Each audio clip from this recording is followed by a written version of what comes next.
ओम शांति। कोई आत्मा अगर तीनों कालों को सही रीति से समझ ले तो सफलता मूर्त बन जाती है। सफलता स से चालू होती है तो सत्य स्वरूप में आ जाती है। तो तीनों कालों को समझने के लिए मुरली के तीनों पन्नों को बहुत अच्छे से समझना होता है। मुरली जैसे 3 पन्नों की है, वैसे ही हमारे जीवन में भी 3 पन्ने हैं। भगवान ने 3 पन्नों की डायरी हमें देकर भेजा है, लेकिन पहला और आखिरी पन्ना जो है वह हमारे हाथ में नहीं है। पहला पन्ना जन्म का है, यानी हम इस संसार में या कहाँ पर जन्म लेकर आए हैं और कैसे हम रह रहे हैं, कौन सी जगह पर आए, वो हमारे हाथ में तो था नहीं। आपने अपने उन हिसाब से चुनाव तो किया नहीं कि मैं इसी घर में जन्म लूँगा। तो जन्म यानी पहला पन्ना हमारे हाथ में नहीं है, आखिरी पन्ना भी हमारे हाथ में नहीं है। कब कौन सा पल, कौन सा सेकंड आए, यह शरीर की श्वास से छूट जाए। तो भगवान क्या कहते हैं कि बीच का पन्ना जो है वो तुम्हारे हाथ में है। तो बीच का पन्ना जो हमारे हाथ में है उसमें हम क्या लिखें वो हमारे लिए छूट दे रखी है भगवान ने।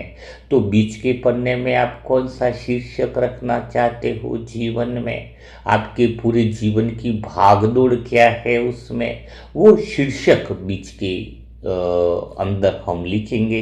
तो जैसे कोई आत्मा जीवन भर दूसरों की बुराई करती है, शिकायतें करे, तो उसके जीवन का शीर्षक क्या हो गया बीच वाले में है, शिकायत करने वाली आत्मा, है ना। कोई आत्मा जो है वो भगवान की सेवा में अपना जीवन करती है, दुआ देने वाला करती है, तो उसका शीर्षक दुआ देने वाला हो जाएगा। हाँ, और कोई आत्मा सिर्फ बदला ही लेना चाहती है कि आज उसने मेरे साथ ऐसा किया, मैं ये करूं, तो उसके जीवन का शीर्षक हो जाएगा बदला लेना। तो बीच का पन्ना वो अपने हाथ से लिख रही है। तो हमें ऐसा कौन सा पन्ना लिखे जो हमारे जन्म जन्मांतर के लिए पहला और आखिरी पन्ना सुंदर बन जाए। हाँ, कोई अगर आत्मा, क्योंकि भगवान ने कहते हैं ना कि कलम तुम्हें दिए, हर एक आत्मा को जीवन के अंदर बीच वाले पन्ने में भगवान हस्तक्षेप नहीं करता है। ये सबसे गहरी बात है, सबसे समझ जिसको आ जाए उसका जीवन बदल जाए। भगवान क्या नहीं करता है, बीच के पन्ने में अर्थात किसी के कर्मों में हस्तक्षेप नहीं करता है। तभी तो कहते हैं कि कृष्ण ने किसको बचाया, द्रौपदी को बचाया वस्त्रहरण से। तो जब कृष्ण में इतनी ताकत थी तो क्या वो दुशासन को रोक नहीं सकता था? दुशासन को उसी समय सजा नहीं दे सकता था? बड़े दरबार में दुशासन को मार नहीं सकता था? इसका अर्थ क्या है कि दुशासन को नहीं रोका और उसने किसको बचाया, द्रौपदी को बचाया। क्यों? क्योंकि कृष्ण क्या के कृष्ण का कहने का भाव क्या है, मतलब ये बात परमात्मा शिव से, लेकिन कृष्ण का मतलब क्या है कि उन्होंने क्या कहा कि मैं किसी के कर्मों के अंदर हस्तक्षेप नहीं करूंगा। जो जैसा करेगा वो वैसा पाएगा। जो जैसा करेगा वो वैसा पाएगा। अगर कोई बाबा का बच्चा है और कोई आसपास वाला परेशान कर रहा है, पति परेशान कर रहा है या दूसरा कोई परेशान कर रहा है या कोई भी आत्मा पड़ोसी परेशान कर रहा है, तो बाबा कहते मैं उसको नहीं रोकूंगा, क्योंकि वो जैसा करेगा उसको मिलेगा फल। हाँ, क्योंकि कर्मों की गति तो बड़ी तेज है, लेकिन मैं तुम्हें मजबूत करूंगा, तुम्हारी रक्षा करूंगा, क्योंकि तुम मुझे याद कर रहे हो। हाँ, हम भगवान को याद कर रहे हैं तो वो हमारी सुरक्षा कर देगा। वो हमें इतनी शक्ति देगा, इतनी पावर देगा कि सामने वाला कितना भी हमारा बुरा चाहेगा हमारे साथ गलत नहीं होगा। तो भगवान क्या कह रहा है कि तुम मुझे ये मत करो, हाँ, कि ये मेरे को परेशान कर रहा है, ये बात नहीं मान रही है। वो उसके संस्कार उसके कर्म के अनुसार चल रहा है। भगवान तो सिर्फ हमें मदद करता है, हमें चलाता है, हमें संभालता है, क्योंकि उसको हमारे से प्यार है, लेकिन वो किसी के कर्मों में हस्तक्षेप नहीं करता है। तो ये बात हमें समझनी चाहिए कि जो जैसा कर्म, बाबा समझ जरूर देता है, ये सही रास्ता है, ये गलत रास्ता है, चलना नहीं चलना वो तुम पर निर्भर है। तुम जैसा चलोगे वैसा तुम पाओगे। तो यहाँ पर ये बात है, इसलिए तो इतने सारे दुनिया में गलतियाँ हो रही है, पाप हो रहे, ये हो रहा है, भगवान क्यों नहीं रोकता? क्योंकि भगवान अगर कर्मों में हस्तक्षेप करेगा तो खुद उनका भाग्य भगवान कर्म बंधन में आ जाएगा। और एक का रोकेगा तो सबका ये सब दिक्कत हो जाएगी। तो अब हमें वो बीच का पन्ना सुंदर जो बनाना चाहता है, जो इस समय सेशन को सुन रहा है, जो समझ रहा है, तो बीच का पन्ना हमारे जीवन का इतना सुंदर बने, और ये संगम युग में तो बहुत सुंदर बनना चाहिए, क्योंकि यही एक आधार है जो सारे जीवन, सारे जन्मों का आधार है। तो इसके अंदर तीनों कालों को समझ कर जो चले वो सफलता मूर्त बने। आज बाबा का मुरली का वरदान ये है, तो तीन काल यानी तीन पन्नों को समझना। तो बीच का पन्ना हम समझते हैं, तो समझदारी हमारी यही है कि पहला और आखिरी पन्ना हमारे हाथ में नहीं है, यानी वर्तमान हमारे हाथ में, भूतकाल, वर्तमान और भविष्य काल। तो भूतकाल जो बीत गया वो तो हिस्ट्री रह गया। भूतकाल जो बीत गया वो तो हिस्ट्री है, तो उसको याद करने से कुछ फायदा है नहीं। और भविष्य जो है वो मिस्ट्री है मिस्ट्री या रहस्य, पता नहीं क्या है नहीं। तो हिस्ट्री और मिस्ट्री को छोड़े, और बीच बीच में जो है वर्तमान, जो आज का पल हमारे साथ है, इस समय है, तो उसमें रहना चाहिए। अभी अब पहला तो यही तय करो, पहला और आखिरी पन्ने में जा रहे हो या बीच के पन्ने में रह रहे हो। क्योंकि पहला तो भी बन गया हिस्ट्री, हिस्ट्री को याद करने से कुछ फायदा नहीं। कल क्या हुआ, उसने क्या कहा, वो क्या, वो तो वही वाली बात होगी, भैंस आई और घास चर के चली गई। तो पहली तो हिस्ट्री को छोड़ दो, और भविष्य हमें पता ही नहीं है, उसकी मिस्ट्री के बारे में सोच के कुछ मिलेगा नहीं। मिस्ट्री रहस्य है ना, भविष्य कल का मिस्ट्री है, कल कौन सा दृश्य आएगा तुम्हें नहीं पता, और पता भी नहीं लगना चाहिए। आत्मा में भरा पड़ा है वो दृश्य, लेकिन रिकॉर्डिंग है, लेकिन वो सामने आएगा दृश्य, हमें नहीं पता ना। हर चीज का गाने का बोल बज रहा है तो पीछे की लाइन आगे थोड़ी बजेगी, वो समय अनुसार प्ले रिकॉर्डिंग चालू हो तो पीछे की लाइन आनी है तो आनी। तो न हिस्ट्री में फंसो न मिस्ट्री में फंसो, आ जाओ वर्तमान में। तो वर्तमान में क्या बन के रहना है, जो हमारा जीवन सुंदर बन जाए, फिर हमारा हिस्ट्री और मिस्ट्री स्वतः ही अच्छी हो जाएगी। क्योंकि आज का दिन तुम्हारा जो अच्छा बीता है तो कल वही हिस्ट्री बनने वाला है, और आज का दिन तुमने अच्छा काम किया है तो भविष्य की मिस्ट्री स्वयं ही बहुत अच्छी खुलने वाली है। आपके जीवन का भविष्य का दरवाजा, भविष्य का जो रहस्य है, यही सही तरीके से देखा जाए तो ज्योतिष शास्त्र यही तीन रेखा है। तीन रेखा बनाते हैं ना, त्रिशूल, तीन चीजें, ये सब तीन का बड़ा रहस्य है। तो अभी क्या समझ में आया कि बीच का पन्ना बहुत सुंदर बनाया जाए तो हिस्ट्री और मिस्ट्री स्वतः ही बहुत अच्छी हो जाएगी। फिर भविष्य की चिंताएं तुम्हें करनी नहीं पड़ेगी। आज तुमने श्रेष्ठ कर्मों का बीज बोया है, शिकायत नहीं करी, किसी को दुख नहीं दिया, किसी को परेशान नहीं किया है, तो फिर तो दिन तो अच्छा ही बीतना है, बोझ भी नहीं रहेगा मन पे। तो कल का बीता हुआ दिन भी हमें अच्छा महसूस होगा। नहीं तो कोई पूरा दिन का शीर्षक क्या रहेगा, दुख देने वाली आत्मा और दुखी रहकर रहने। मैं तो कहता हूं जिंदगी का शीर्षक छोड़ो, पूरे दिन का शीर्षक किसी का क्या रहता है। अभिमन्यु कौन है, जो माया के चक्रव्यूह में उलझा रहे हैं। तो तुम चक्रव्यूह में पूरे दिन उलझे तो शीर्षक लिखो अभिमन्यु। तुम्हें शीर्षक क्या लिखना है। तो अभी हमारा जीवन वर्तमान में क्या बनाए, सुंदर बनाए, जो तीनों काल बहुत अच्छे से रहे। तो वर्तमान सुंदर बनाने के लिए कल भी आपको एक बहुत अच्छी पॉइंट बताई थी, और उसको क्लियर कई लोगों ने प्रश्न पूछा, ये क्या है, निर्बुद्धि। क्योंकि कल आपको बता दिया था निर्गुण निर्बुद्धि, लेकिन उसको गहराई में समझना होता है, तब जाके जीवन बहुत अच्छा चलता है। तो निर्बुद्धि रहना, निर्बुद्धि में रहने वाली आत्मा का जीवन सुंदर बन जाता है। तो आज का शीर्षक लिखना चाहोगे, कोई अगर 3 महीना मुरली मंथन में जो आज का शीर्षक बनता है उसी दिन वो जिंदगी जी लेता है ना, सच कह रहा हूँ, उसकी जिंदगी हिस्ट्री और मिस्ट्री वाली पहला और आखिरी पन्ना भी सुंदर बन जाता है। तो चलो आज थोड़ा प्रैक्टिकल करके देखो, निर्बुद्धि का अर्थ जीवन में उतार कर देखो। तो निर्बुद्धि का अर्थ क्या है, कमेंट बॉक्स में पूछो निर्बुद्धि क्या है, और थोड़ा गहराई से समझो।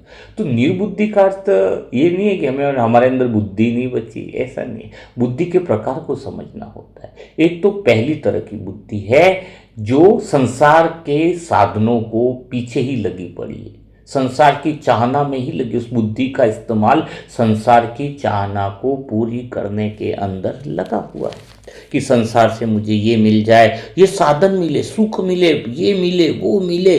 बुद्धि पूरी उसमें लगी पड़ी है, और जितनी बुद्धि उसमें लगी पड़ी है उसमें और उलझती भी जाती है। साधारण बुद्धि। बुद्धि मतलब लगी पड़ी है, वो बुद्धि कौन सी है? जो संसार को ही सत्य मान रही है। एक बुद्धि कौन सी है? आप देखो कौन सी बुद्धि में आपको जीना है अगर जिंदगी मस्त बनानी है। तो जन्म से लगाकर वो बुद्धि क्या करती है? संबंध, पहचान, इच्छाएं, सारी मेहनत उसी में करती है।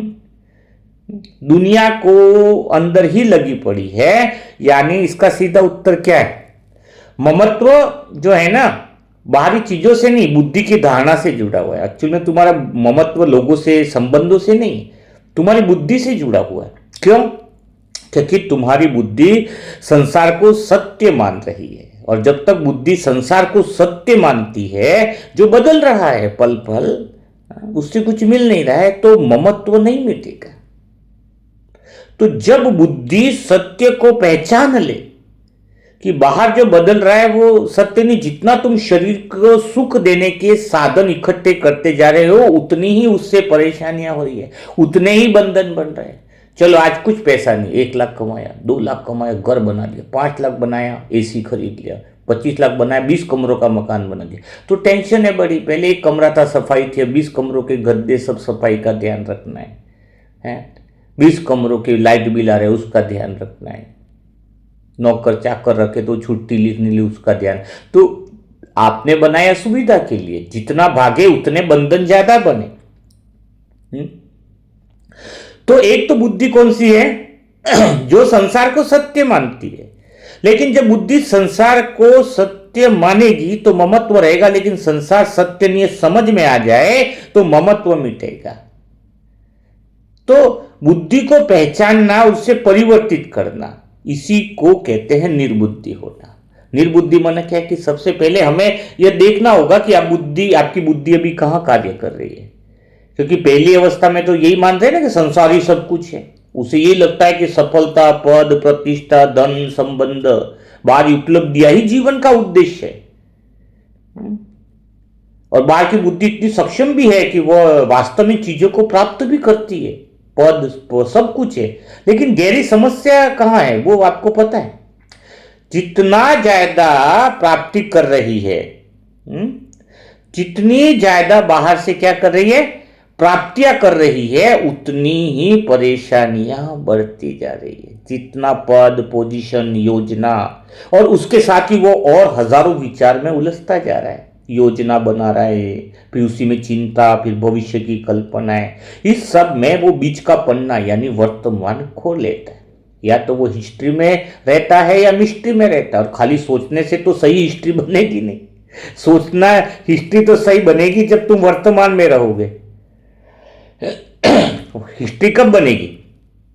जब तुम वर्तमान में रहोगे। लेकिन वर्तमान में तो है ही नहीं है। वर्तमान में रहे तो इसको कहेंगे होश का जीवन। आज तुम खा रहे हैं, इंसान पी रहे हैं, सब कुछ कर रहे हैं, लेकिन जागरूकता तो बची नहीं। या तो वो हिस्ट्री में कल की बातें याद कर रहा है, यानी या फिर भविष्य की बातें याद कर रहा है, क्योंकि उसकी बुद्धि संसार को सत्य मान रही है। वो जितना इकट्ठा कर रहा है उसका मन और ज्यादा भाग रहा है। वो जागरूकता नहीं है। खाना भी खाएगा, उसको होश ही नहीं है कि मैंने खाना का। कई लोग तो भूल जाते, इतने काम में बिजी है। यही स्थिति जो है वो बेहोशी की है, जिसमें आत्मा सपने की तरह जीवन जी रही है। उसे लगता है कि वो बहुत कुछ पा रही है, लेकिन वास्तव में वह स्वयं को खोती जा रही है। लेकिन इसके विपरीत जिसकी बात मैं आत्मा कर रही हूं, जो बहुत प्यारी अवस्था है, जिसको कहते हैं निर्बुद्धि।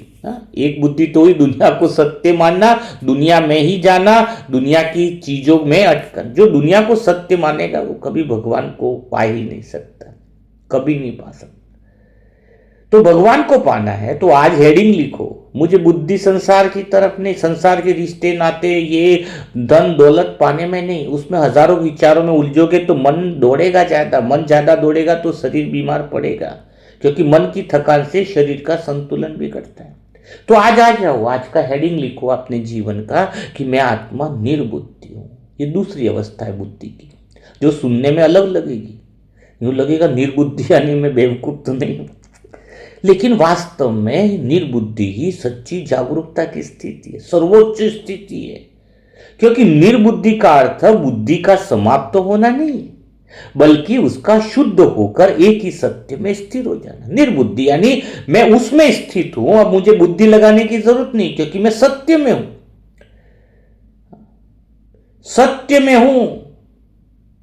निर्बुद्धि का अर्थ है, एक लाइन लिखो अगर डायरी हो, मेरे अलावा मेरा कोई नहीं है।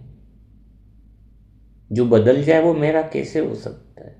जो पल पल बदल रहा है, रिश्ते, नाते, संबंध, चीजें, वस्तुएं, सब कुछ बदल रहा है। ये शरीर भी तो सेकंड में सेकंड बदल रहा है। कल जितनी कोशिकाएं थी आज नई कोशिकाएं बनी, कल की कोशिकाएं आज वो कोशिकाएं नहीं रहती है शरीर में। सभी कोशिकाएं में चेंजेस आ जाता है, सब चेंज हो जाती है, बदल जाती है। इसलिए तो कहते हैं कल जो बीमारी आज वास्तव में नहीं रहती, लेकिन मन मानकर बैठ जाता है। तो मैं निर्बुद्धि हूं, एक बात जो पकड़ ले कि मेरे अलावा मेरा कोई है ही नहीं। जब हम स्वीकार कर लेते हैं, सब समझ जाते हैं, तो निर्बुद्धि की स्थिति की शुरुआत होती है। जैसे कोई कमरे में 3 जन रहते हैं तो वो 3 जनों की आदत बना लेता है, 4 जन रहते तो 4 जनों की आदत बना लेता है, क्योंकि वो अकेला रहना नहीं चाहता, भागता रहता, डर लगता है अकेले से, इसलिए तो रिश्ता बनाता है, संबंध बनाता है, क्योंकि उसको खुद के साथ का अनुभव नहीं है, भगवान के साथ का अनुभव नहीं है। लेकिन जो दादियों ने 14 साल तपस्या करी वो क्या थी? उनको एक ही चीज सिखाई गई थी। तो दादियों में प्रेम भी था, लेकिन मोह वाला नहीं कि दूसरी दादी 6 महीने से नहीं मिली 4, तो कोई दिक्कत ही नहीं थी, क्योंकि जब दादी मधुबन में आती थी दूसरी दादियाँ चली जाती थी, क्योंकि सबकी अपनी सेवा का पाठ था। पर मोह तो नहीं था कि आप भी उस समय आ रहे हो तो मैं भी आऊँ।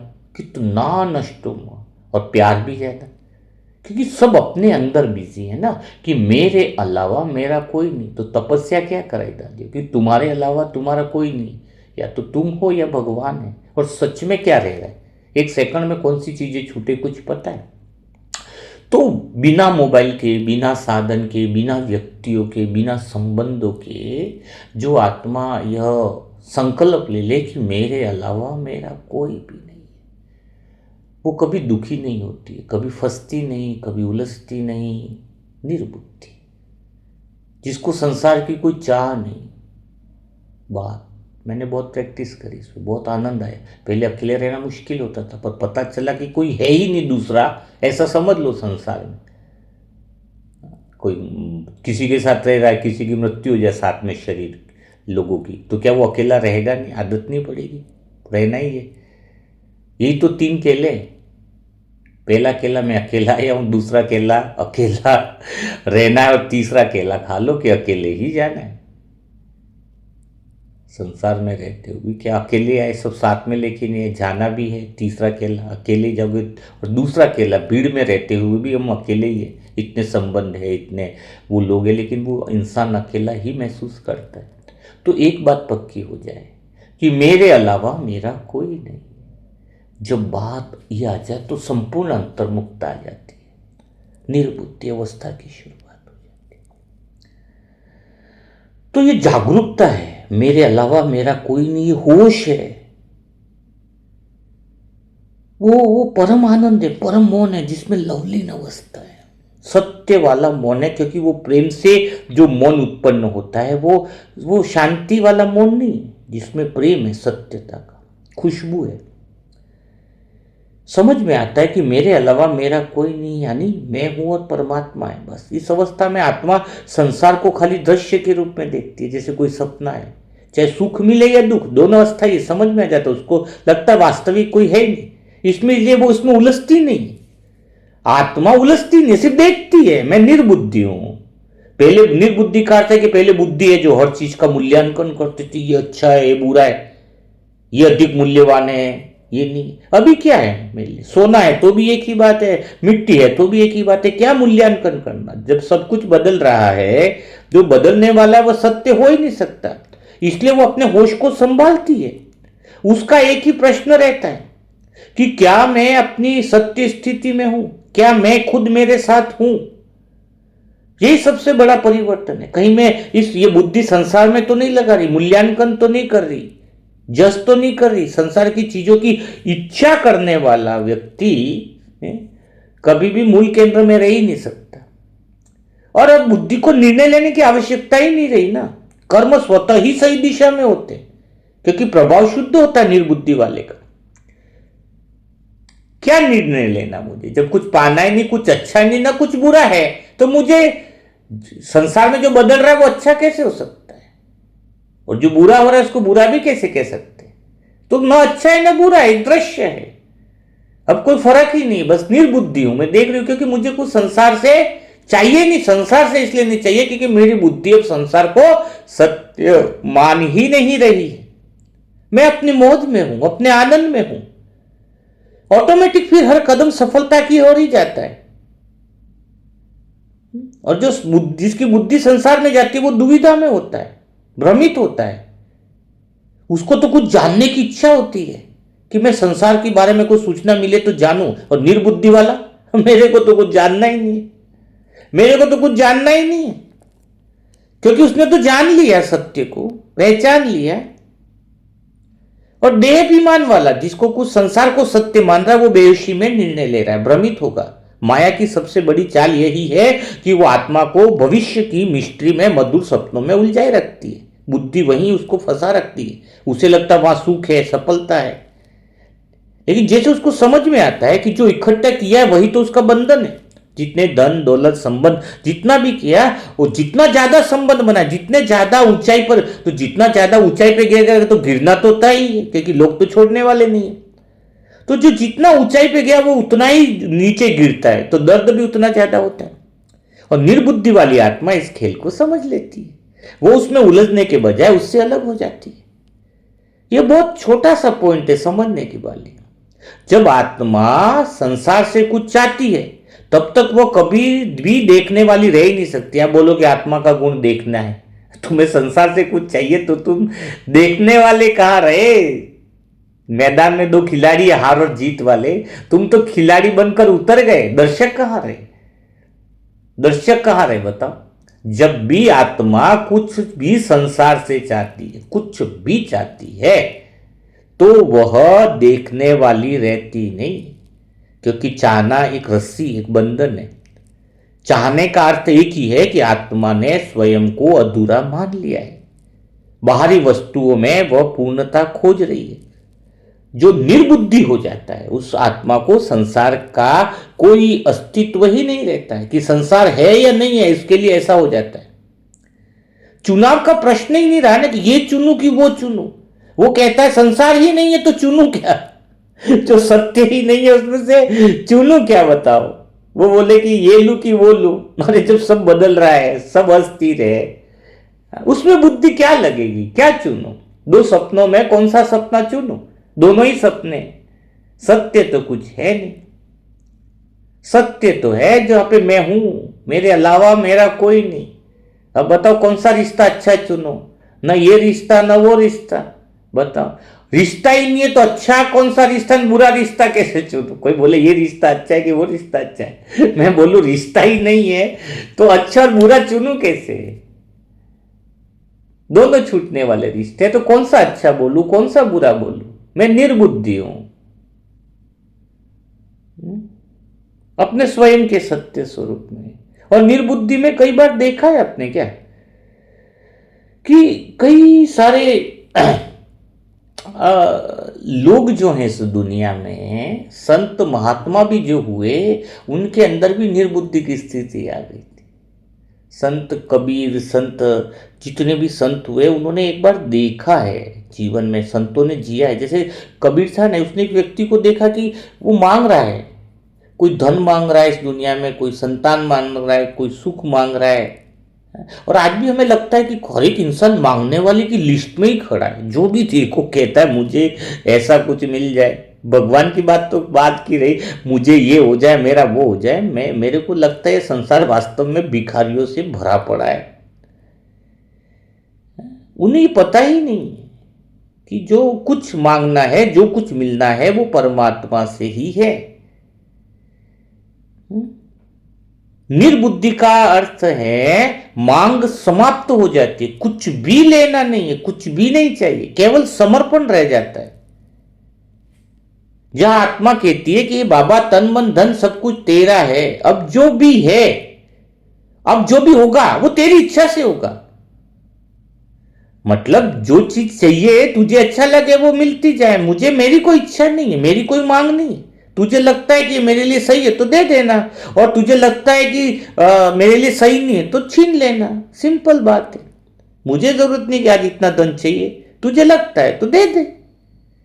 मैं आत्मा तो इसी में जीती हूँ। सेवा करवानी है बाबा को तो दे देगा, नहीं करानी है तो ठीक है, वो जाने, मेरे को काय को फिक्र करें। आत्मा है, अपन निर्बुद्धि है। आत्मा परमात्मा की हो गई ना, तो भेद नहीं रहेगा। ऐसा लगेगा कि हम निर्बुद्धि, कई बार निर्बुद्धि आत्माओं को लोग क्या समझते हैं, लोग पागल भी कह देंगे, पागल भी कह देते हैं। होता है ऐसी स्थिति। पागल कहने का मतलब क्या है, इसकी बात को समझो। मुझे भी अच्छी स्थिति थी ना, मेरी स्थिति भी निर्बुद्धि जैसी थी, मतलब मुझे किसी चीज में रुचि नहीं थी। पागल का अर्थ से क्या है, दुनिया जिसे पागल समझे वही तो महान है। जब जब पागल का तो पागलों को पागल कह रहे हैं तो इसका मतलब समझो कि हम सही दिशा में जा रहे हैं। पत्थर तो उसी पे पड़ते हैं जिस पे कुछ फल लगते हैं। हाँ पागल हैं, पर उस चीज के लिए, सत्य के लिए। तो जिसमें रुचि नहीं रही तो लोग क्या समझेंगे, यार तो मस्त मौला फकीर हो गया तो पागल हो गया क्या, इसको तो दुनिया की कोई चीज में इंटरेस्ट नहीं है। कोई कितने भी कपड़े दे दो, कोई गहने की लालच दे दो, कोई पद प्रतिष्ठा की लालच दे दो कि तुझे यहां बड़ा बना देंगे, तुझे यहां बैठा देंगे, तुझे ये कर देंगे, सब लालच दे दे करके थक जाते हैं। फिर क्या बोलते हैं, बाबा के प्यार बच्चे, हैंडसम बच्चे बाहर से दिखते हैं, कमाई वाले, फिर बोलते हैं कुमार है तो शादी करा देते तुम्हारी, एक से बढ़कर एक तुम्हारे लिए ऊंचे ऊंचे रिश्ते ले आएंगे। पर वो क्या कहता है, नहीं मैं तो भगवान का दीवाना हूं, मतलब उसको रुचि नहीं, तो लोग क्या बोलेंगे, फिर उसको पागल ही तो बोलते हैं ना लोग, यहाँ के लोग। जब रुचि नहीं बची, हमारी इंटरेस्ट नहीं बचा किसी चीज में, तो मतलब अब निर्बुद्धि हो गए ना। संसार से कोई इच्छा नहीं, जो सत्य है ही नहीं संसार, उससे कुछ लेना नहीं। तो दिन भर हमारी ये चेकिंग चलती रहे, ये सच्ची जागृति है। यही देह अभिमान का समाप्त होना कहते हैं निर्बुद्धि को। जैसे जैसे हम अभ्यास गहराते हैं तो हमारे जीवन में ये दुविधा रहती नहीं है, और हमें समझ में आता है कि संसार एक नाटक है, एक दृश्य है, उसे केवल साक्षी बनकर देखना है, उसमें उलझना नहीं। और ममत्व तभी मिटेगा जब बुद्धि निर्बुद्धि बनेगी, जब आत्मा चाहना छोड़ देगी, वो हर क्षण अपने होश को संभालेगी, जब वो केवल परमात्मा को ही अपना संसार मान लेगी, तब आत्मा स्वतः ही वह तीनों कालों को जानने वाली सफलता मूर्त मुक्ति के मार्ग पर चल पड़ेगी। तो आज के जीवन में आपका जो बीच का है निर्बुद्धि वाला, वो पूरे दिन शीर्षक को प्रैक्टिकल जीना पसंद करोगे, प्रैक्टिकल करो। आज अपन को ज्यादा कोई प्रयास मत करो, दिन में एक टॉपिक को कवर कर लिया। आपका आज का दिन होना चाहिए कि हम प्रैक्टिकल में वो करें, तो जीवन में बहुत अच्छा है। घर गृहस्थी के जीवन में आप रहते हुए भी निर्बुद्धि रह सकते हो। खाली समझना नहीं है, बल्कि प्रैक्टिकल में तुम्हें जीना चाहिए। तुम्हें चेक करना चाहिए कि अभी भी कहीं बुद्धि ममत्व, यानी कहाँ मैं, कहीं मेरा लगाव तो पैदा नहीं हो रहा है। ममत्व तो बाहर की चीजों से नहीं है, मैंने पहले बताया, बुद्धि की स्थिति से पैदा हो रहा है। तो तुम्हारी बुद्धि अभी भी दुनिया को सत्य तो नहीं मांगती। तो यह जो चीजें हैं पहचानने की जरूरत है। जब तुम अंदर से यह पहचान लोगे कि मेरे बुद्धि कौन कौन से कहां कहां पर मन बार बार जा रहा है, तो प्रैक्टिकल आज पूरा दिन क्या करो, आप प्रैक्टिकल में आज अभ्यास करो, प्रयोग करो। जैसे आप पहले क्या देखो, मन को देखना सीखो। आज पूरा दिन क्या करो, आमतौर पर हम क्या देखते हैं कि वो क्या कर रहा है, वो क्या कर रहा है, लेकिन आज आप दिन भर क्या देखना है, मन को देखना सीखो। क्योंकि तुम अभी तक क्या देख रहे हो, किसने हमें सम्मान दिया, किसने मुझे क्या कहा, वो क्या कर रहा है। लेकिन निर्बुद्धि आत्मा का पहला काम क्या है, प्रैक्टिकल में अगर जीवन जियोगे तो वो अंदर देखती है, वो बाहर नहीं देखती कि किसने क्या बोला, फर्क ही नहीं पड़ता। अच्छा बोला तो फर्क नहीं, बुरा, जब आप देख रहे तो फर्क पड़ रहा है ना। आप समझो बात। पहला ध्यान कहाँ होना चाहिए, तुम्हारे खुद के संसार पे देखो ना, और तुम्हारे अलावा तुम्हारा कोई है ही नहीं, तो तुम और देखकर क्या करोगे। निर्बुद्धि आत्मा का अर्थ है कि वो बाहर नहीं अंदर देखती है। जैसे घर में किसी ने आपकी बात नहीं मानी, तुरंत मन में हलचल होती है, लेकिन उसी समय अगर आप खुद रुक कर खुद से पूछो, पूछो निर्बुद्धि का मतलब कि मेरा मन अभी कहाँ है, मैं आत्मा जो है, मन जो है वो देहभान की स्मृति में या फिर निर्बुद्धि की स्थिति में, तुरंत जागृति आ जाएगी। जागृति ही पहला निर्बुद्धि की शुरुआत है। खाली पहचान लो कि मन अभी संसार की कुछ इच्छा कर रहा है, आशा कर रहा है, तो देहभान में, तो चाह को पहचानो और छोड़ना कि ये मन फालतू जा रहा है, कोई मतलब नहीं है। अगर पूरा दिन ध्यान से देखोगे ना कि मन बार बार कुछ न कुछ चाहता रहता है, तो जैसे ही चाहे तो बोलो कुछ चाहने की जरूरत ही नहीं है तुझे। कोई व्यक्ति मेरे अनुसार चले, काम जल्दी हो जाए, मुझे सम्मान मिले, मेरी बात सुनी जाए, ये जो चाहना की बंधन है उससे निकल जाना, वो पहचान लोगे तो निर्बुद्धि का अभ्यास शुरू हो जाएगा। एक ही अभ्यास, जैसे मन बोले ये चाहिए वो चाहिए, तुरंत लिखो नहीं मुझे कुछ नहीं चाहिए, मैं निर्बुद्धि हूं, सत्य में हूं, संसार सत्य नहीं है, मुझे उसमें फंसना नहीं है, मुझे कुछ भी नहीं, मैं ऑलरेडी पूर्ण हूं। इसका मतलब जिम्मेदारी छोड़ना नहीं, बल्कि अंदर से वो इच्छा छोड़ दो, इच्छा छोड़ दो, अपेक्षा छोड़ दो, ये अच्छा बोले वो ये करे, नहीं नहीं कोई इच्छा नहीं, सेवा भाव है, हम कर रहे निर्बुद्धि होकर, कुछ भी इच्छा नहीं, इच्छा अंदर से छोड़ता। आप काम करें, परिवार को भी संभालो, लेकिन अंदर से हल्के रहो। देखो जैसे माँ होती है अपने बच्चे का ध्यान रखती है, लेकिन अगर वो हर समय उससे उम्मीद करे कि बच्चा मेरे अनुसार ही चले तभी मैं खुश रहूंगी, तो वो दुखी हो जाएगी। लेकिन वो सेवा भाव से करे बिना अपेक्षा के, तो वही काम आनंद बन जाएगा। तो आपको सेवा भाव से करना है। पूरा दिन क्या करना है, पहले तो देखना है कि मन कौन सी इच्छा के पीछे भाग रहा है, तो तुरंत जागृति दिला, नहीं ये संसार असत्य, मुझे निर्बुद्धि, संसार से मुझे क्या चाहना, मैं ऑलरेडी पूर्ण, और जो कुछ मुझे मिलेगा संसार से वो दुख ही बढ़ाएगा, और जो वास्तव में जरूरी होगा वो भगवान स्वयं दे देगा आपको, और कुछ नहीं दे रहा है तो वो जरूरी नहीं है, इतना भरोसा होना चाहिए। तो आप तीसरी चीज हमेशा दिन भर में आज ये भी कर सकते हो कि आप निर्णय पर ध्यान मत दो, आप क्या क्या निर्णय ले रहे हो, आप क्या सोचते हो पता है। जब भी हम ये सोचेंगे कि जीवन में सही निर्णय लेना जरूरी है, इसके बजाय ये सोचो कि मुझे सही स्थिति में रहना जरूरी है। लोग निर्णय पर ज्यादा ध्यान देते हैं, लेकिन अगर उसकी स्थिति खराब है, अंदर की मन की स्थिति, तो निर्णय कहां से सही होंगे। आज हम आत्माओं को भी तो पल पल में निर्णय लेने पड़ते हैं, लेकिन हमारा ध्यान निर्णय पर है ही नहीं, हमारा ध्यान है असल स्थिति पे। असल में जरूरी है सही स्थिति में रहना। निर्णय आपका पक्का होना चाहिए। निर्णय क्या होना चाहिए, सही स्थिति में रहना। असल में जरूरी है कि सही स्थिति में रहना, और सही स्थिति जो होती है ना वो सही निर्णय ली जाती है, यानी आत्मस्मृति में। सही स्थिति का अर्थ क्या है बताओ। सही स्थिति का अर्थ है कि हम अपनी स्थिति में सही स्थिति में रहे, सही स्थिति में रहे। और सच में तो प्रैक्टिकल बताता हूं, निर्णय स्थिति के आधार पे होते हैं। हाँ? तो एक प्रैक्टिकल अनुभव बताता हूं। कल हम सब आत्माएं पहले निर्णय में देखते हैं कि कौन सी चीज जरूरी है। कल आपने देखा होगा जो रेगुलर है तो दुआओं का वीडियो नहीं डाला, सेशन नहीं डाला, तो क्या दुआ के वीडियो की तैयारी नहीं थी। 15 मिनट दुआ को वीडियो बनाना, फिर वो फोटो को जिसका आता उससे बात करना, लिखा भी टेक्निकल इश्यू, क्योंकि विस्तार से तो लिख नहीं सकते उस पर। लेकिन एक्चुअली स्थिति ऐसी थी कि कल जो मनसा सेवा ग्रुप की खास विशेष आत्माएं दूसरी, उनको भी फोन पे बात करी थी। एक आत्मा का परसों दिन से वो आत्मा घर के, मतलब बहुत मनसा सेवा ग्रुप की आत्मा है, वो आत्मा घर से निकल गई थी, मतलब पता नहीं था कि वो कहाँ चली गई। मतलब बड़े हैं, 40 साल की एज होंगी, तो वो मिल ही नहीं रही। तो घर वाले कितना चिंतित, क्योंकि शाम से नहीं मिल रहे, कोई कांटेक्ट नहीं, दूसरे दिन तक। बहुत अच्छे परिवार के, अब बताओ। तो उस समय हमें जैसे पता चला कि नहीं मिल रहे, तो हमें किसको बताना थोड़ी कि क्या हो रहा है। लेकिन उसी समय जितनी भी तपस्वी आत्मा है सबको बोल दिया, और उन सबको टेंशन होती है, उनका जमाई है तो वो नहीं मिल रहे। तो टेंशन तनाव तो सबको, अगर एक आत्मा के पीछे कितनी जिंदगियां लगी होंगी, सोचो जरा, आप सोचो। तो तुरंत ही वो, क्योंकि हमें पता था अगर 5000 के ऊपर शुद्ध संकल्प कर दिए जाए तो आत्मा पे वो सुरक्षा चक्र बन जाता है।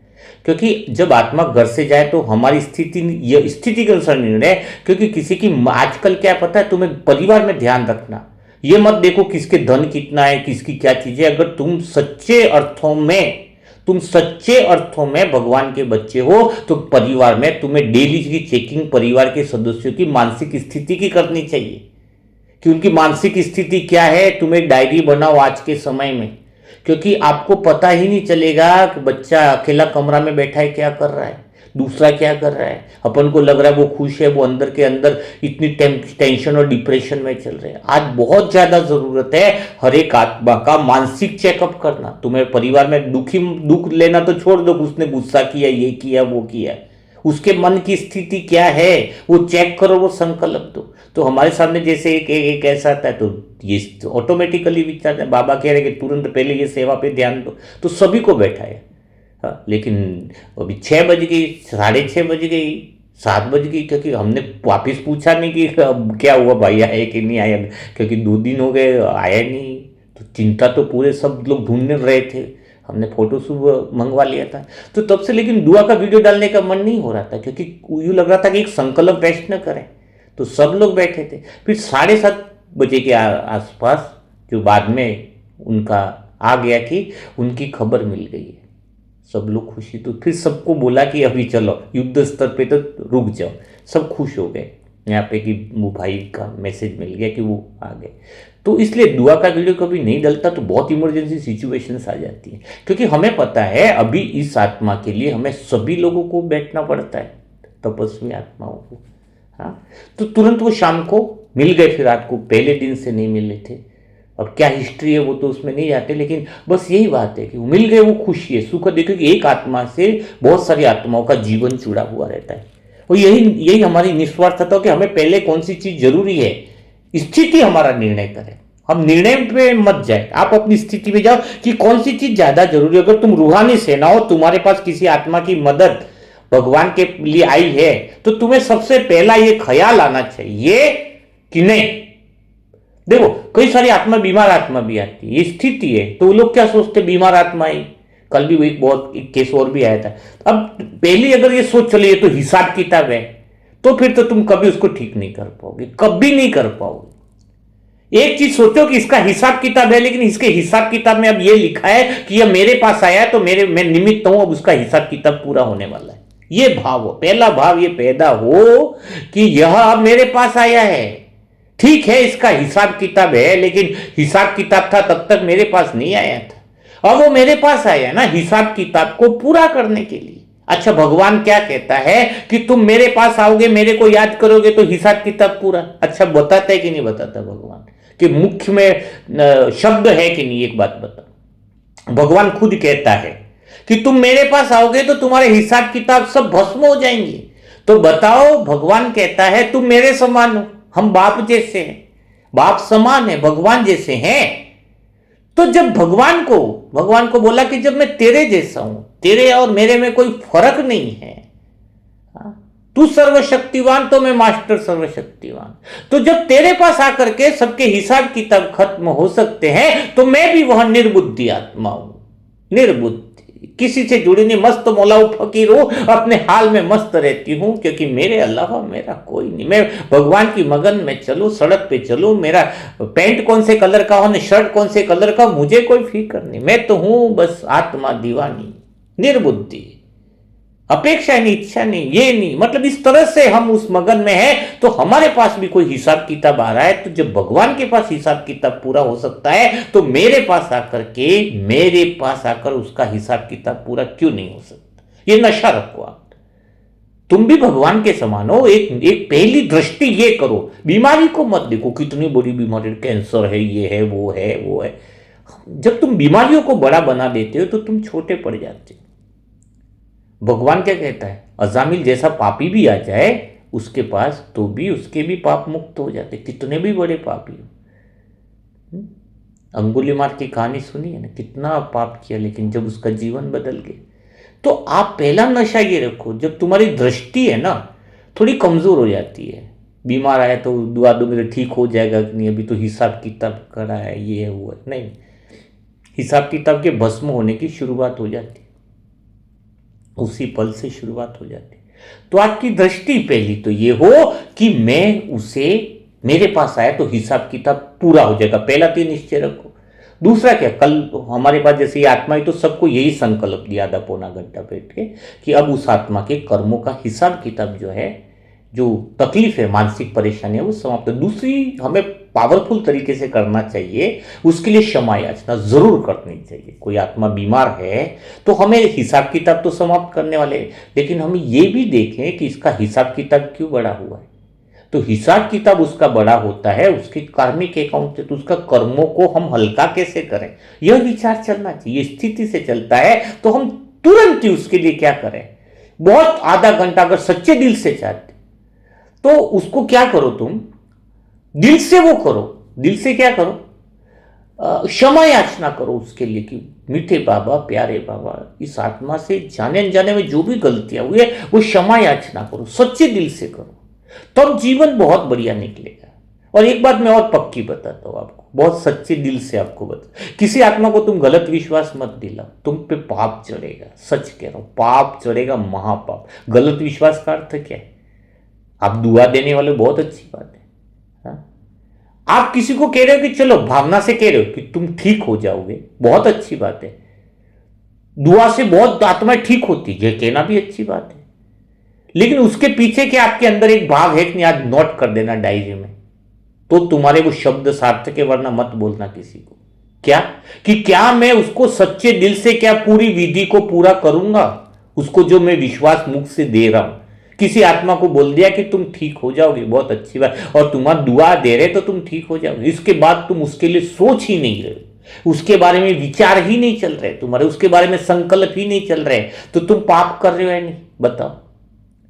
पहली बात पक्की होनी चाहिए कि जब मैं किसी को बोलूं कि ठीक हो जाएगा, दुआ काम करेगी, तो उसके पहले मुझे तैयार रहना चाहिए ईमानदारी से कि मैं उसके लिए घंटों घंटों समय दूंगा, घंटों दूं, मिनटों का दूं, जो भी दूं, लेकिन सच्चे दिल से समय दूंगा। यह ईमानदारी अगर आपकी अपने आप से है तो दुआ की शक्ति और सब चीजें काम करेगी। वो तो विश्वास कर रहा है ना सामने वाला, सामने वाला क्या कह रहा है, विश्वास कर रहा है। और आप बोल भी बोल देते हो बड़े बड़े, अरे हम दुआ कर रहे हैं, ठीक है। आजकल क्या सोचना, बोलना, करना समान नहीं है, तो वो आत्मा निर्बुद्धि नहीं, सत्यता के केंद्र पर नहीं। मैं आत्मा सोने से पहले ही चेक करती हूं, अगर किसकी दुआ आती है ना, कितना भी बड़ा काम हो सब छोड़ दे। अगर उसको बोलती हूं मैं आत्मा कि तुम्हारे लिए भट्टी करेंगे, तुम्हारे लिए संकल्प करेंगे, तो ऐसा लगता है कि वो जिम्मेदारी है, और तभी बोलेंगे जब करेंगे, तभी वो विधि अपनाएंगे जो करेंगे, नहीं तो नहीं। क्योंकि सत्यता होनी चाहिए। आप बोल दोगे, अब किसी, जैसे कल ही किसी भाई ने जो फोटो भेजा कि वो घूम गए, बड़े इतने परेशान है, सब लोग ढूंढ रहे, हम बोल देंगे मुंह से चिंता मत करो, सब ठीक हो जाएगा, मिल जाएंगे, और इसके बाद हम उसके बारे में सोचे ही नहीं, कोई संकल्प नहीं, बस बोल दिया। वो नहीं है, वो ईमानदारी नहीं। दुआ एक जिम्मेदारी है, दुआ देना विश्व के कार्य की जिम्मेदारी लेना होता है। तो जिम्मेदारी क्या है कि उसको बोला कि ठीक हो जाएगा, इसके बाद हमें अपना खाना पीना भी छोड़ना पड़ता है, बहुत सारे जरूरी काम भी त्यागने पड़ते हैं, बहुत सारी चीजें छोड़नी पड़ती है, क्योंकि वो संकल्प, जो हमारे अंदर एक सेटिस्फेक्शन होता है, वो खुशी होती है, वो सत्यता की तरफ लेके जाती है।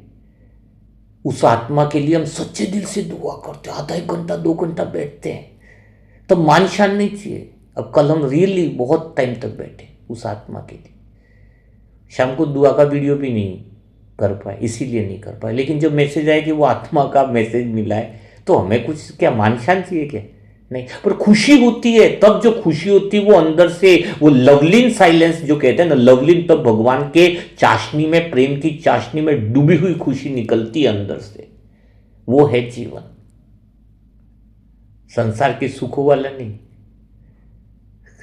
तो ये बात देखो कहां की कहां पर आ गई। बात यह है, निर्बुद्धि का अर्थ है कि जब तुम दुआ भी दे रहे हो तो पहला तुम भगवान जैसे हो। निर्बुद्धि होना यानी भगवान जैसा हो जाना, संसार को देने वाले बन जाना, संसार से लेने वाला नहीं, संसार की चाहने वाला नहीं। फिर कोई भी घर में घटना हो, पति नाराज हुआ, ये वो तो सब दृश्य लगते हैं, कल्पना लगती है। असत्यता, जब असत्य तो उसमें उलझना क्या, किसने क्या बोला, उसने क्या बोला, उसने क्या किया, वो क्या किया, ये तो बहुत छोटी बातें हो जाती, बहुत ही छोटी। असत्य है, उसमें क्या जाना, सत्यता में रहो, दिल से रहो, दुआओं में रहो, निर्बुद्धि हो जाओ। हमें कुछ चाहिए नहीं तब हम दे पाते हैं। जब हम खुद मांगने वाले हैं तो देने वाले कब बनेंगे? हाँ, हम कौन से मांगने वाले हैं तो संसार के केंद्र में खड़े, देने वाले हैं तो दाता के केंद्र में खड़े हैं। और जिसको कुछ चाहिए नहीं वही दाता है, वही देने वाला बन सकता है। जिसको खुद चाहिए भला वो दाता कैसे बन सकता है? तो ये बात पक्की रखो। कौन सी बात? निर्बुद्धि की। हाँ, कोई व्यापार है उसमें निर्णय लेना, अगर मन परेशान है तो निर्णय मत लो। मैं तो कहता हूं पहले खुद को शांत करो, आत्मा स्मृति स्थिति पहले बढ़िया हो तब निर्णय लो। आपका ध्यान निर्णय पर रहता है तो गलत है ये बात। पहला निर्णय से पहले आप स्थिति में रहो। आपकी निर्बुद्धि स्थिति में अगर हो तो दुआ भी काम करेगी, निर्बुद्धि स्थिति में हो तो स्वतः ही निर्णय होंगे। यानी हम संसार से परे होकर के वो निर्णय लेते। हर परिस्थिति को जो नाटक समझना है यह सबसे शक्तिशाली अभ्यास है। घर में तुम्हारा कोई नाराज हो गया, ऑफिस में कोई समस्या आ गई, किसी ने अपमान कर दिया, अगर हम उसे सच मान लेते, तुम सच मान लेते तो मन दुखी होता है। लेकिन अगर उसी समय तुम्हें याद रह जाए, एक सीन है ये, तो ये कभी नेता है चल रहा है।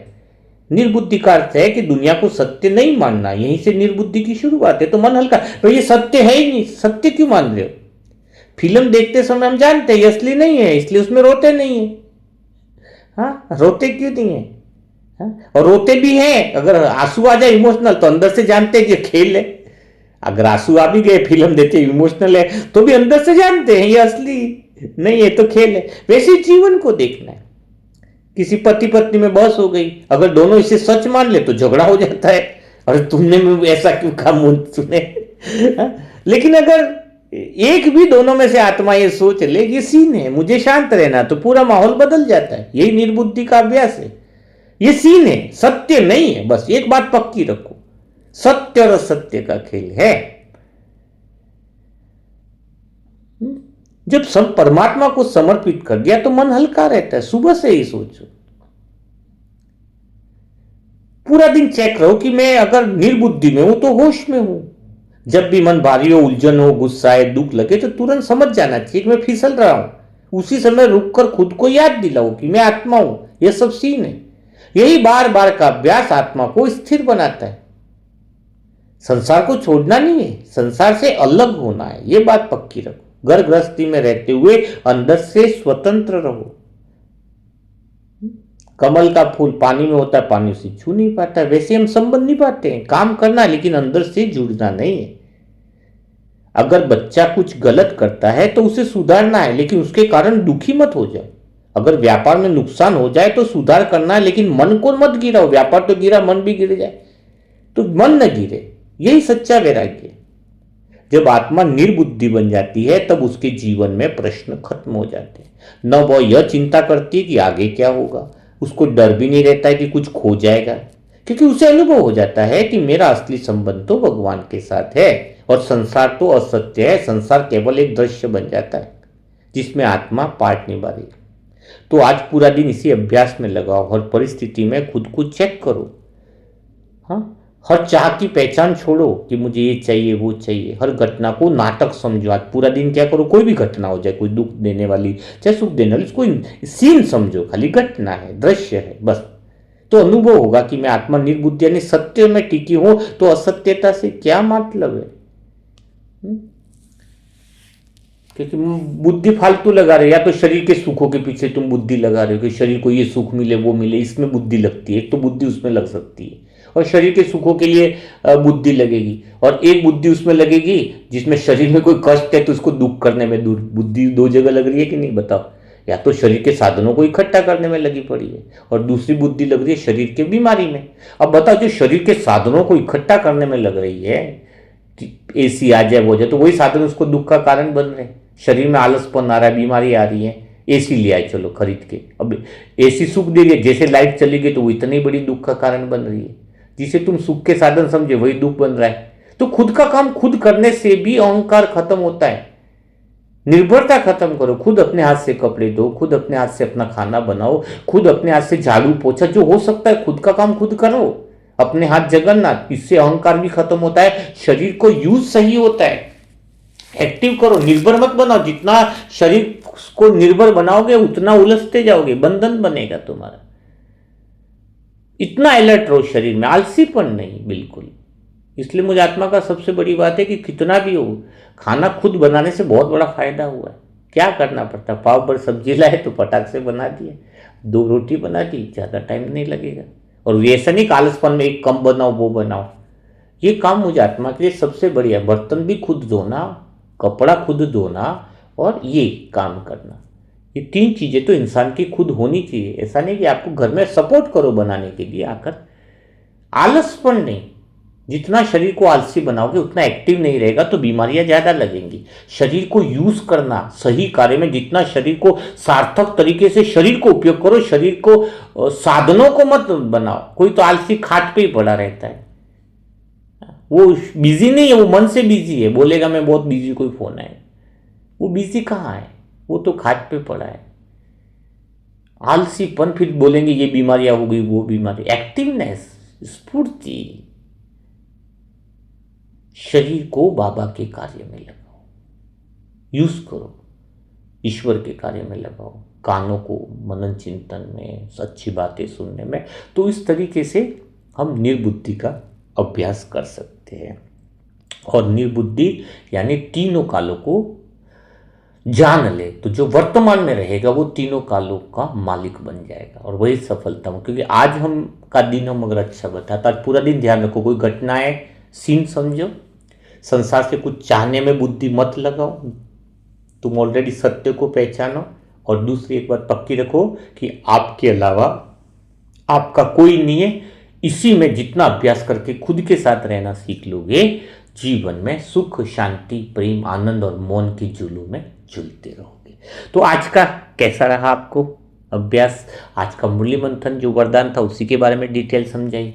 तो कमेंट बॉक्स में ज़रूर लिखिएगा कि आप जो है आपका प्रैक्टिकल अभ्यास आपको कैसा लगा है, और आज का अनुभव क्या, कौन कौन आत्माएं तैयार हैं करने के लिए, तो कमेंट बॉक्स में रखिएगा। तो 63 दिन तक जो शीर्षक मिलते हैं वो शीर्षक के अनुसार आपको जीवन में आज पूरे दिन में कौन सी आत्मा शिकायत करने वाली बनोगे, दुख लेने वाली बनोगे, या संसार से नहीं चाहने वाली आत्मा बनोगे। तो प्रैक्टिकल अभ्यास करो और आपको बड़ी खुशी होगी कि हर एक मुरली मंथन की बुक में आपको पूरे दिन के लिए प्रैक्टिकल अभ्यास दिया गया।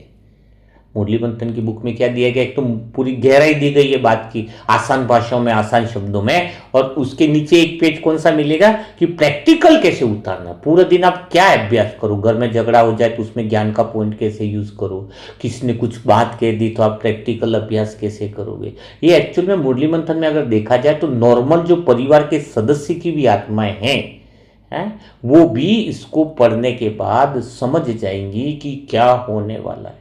बहुत ज़बरदस्त है, बहुत बहुत प्यारी बुक बनने वाली है, बहुत अच्छी बुक बनने वाली, मतलब बुक बनने वाली नहीं, बुक तो बन चुकी, मतलब छपने वाली है आजकल में।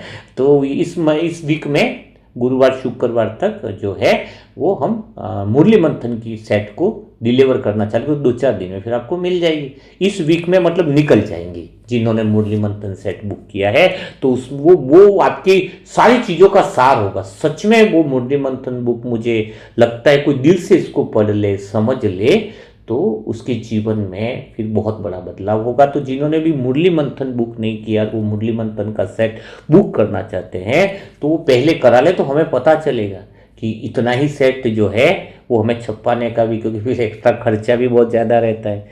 और तो मुरली मंथन का सेट बुक करवा लें, उसके लिए मोबाइल नंबर है 7202921969। इस पर ओम शांति लिखे और अपनी हार्ड बुक कॉपी के लिए यहाँ पर बुक करा सकते हैं। देखो मुरली समझ गई तो जीवन बदल जाएगा। और मुरली मंथन सेट की एक बहुत अच्छी बात सुनने में आई है, जिन सेंटरों को 40-40 बुकें पहुंचाई है और बहुत सारी आत्माओं तक वो बुकें पहुंची है। जैसे उन्होंने मुरली मंथन का नाम सुना है सेंटर वालों ने, उन्होंने तो बहुत सारे मैसेज आ गए, क्योंकि कल ही मैंने उन आत्माओं को सेंटरों पे मैसेज डाला है कि आपको मुरली मंथन सेट, तो मतलब उनको वीडियो सुनते तो पता चले कि हमें भी चाहिए। 20 से 25 मुरली मंथन सेट के ऑर्डर आ गए। अब सेंटर के आए जिन्होंने हमने सीधे दिए हैं, उनको भी हमें निःशुल्क ही पहुंचाना है मुरली मंथन सेट। तो कोई भी अगर एक सेंटर के लिए निमित्त बनना चाहे तो करीबन 23 सेंटरों के ऑर्डर हैं तो वो हम मुरली मंथन सेट उनको पहुंचाएंगे ताकि वो पूरे क्लास के अंदर मुरली मंथन की बुक को सुनाएंगे और ज्ञान को आसान तरीके से स्पष्ट तरीके से समझा पाएंगे। ठीक है, तो सभी आत्माएं जो हैं वो समय बहुत अपना नाजुक है, तो जितना हो सके तो एक दिन का शीर्षक तो डेली लिखना अपने अंदर। ये बात मैं ज़रूर कहूँगा कि बीच वाले पढ़ने में कि मैं वो पुण्य आत्मा हूँ, बाबा के कार्य में सहयोगी आत्मा हूँ, ये बात तो हमेशा लिखना। ये निर्बुद्धि की पहचान है। अच्छे संकल्प सबके नहीं आते हैं, सब आत्माएं सोच के रह जाती है सहयोगी बनना, और कुछ संकल्प लेते हैं तुरंत एक्शन कर देते हैं। समझ में आया ना? तो ऐसी आत्माएं अभी से, और आप भी अपना मुरली मंथन सेट लेकर के सेंटर में, और खुद भी अगर आसपास कोई लेना चाहे तो उसको भी ज्ञान की गिफ्ट दे सकते हैं। तो चलो कल फिर मुलाकात करेंगे ऐसे दिल छू जाने वाले नए मुरली मंथन के साथ। तब तक के लिए सभी भाई बहनों को ओम शांति, ओम शांति, ओम शांति।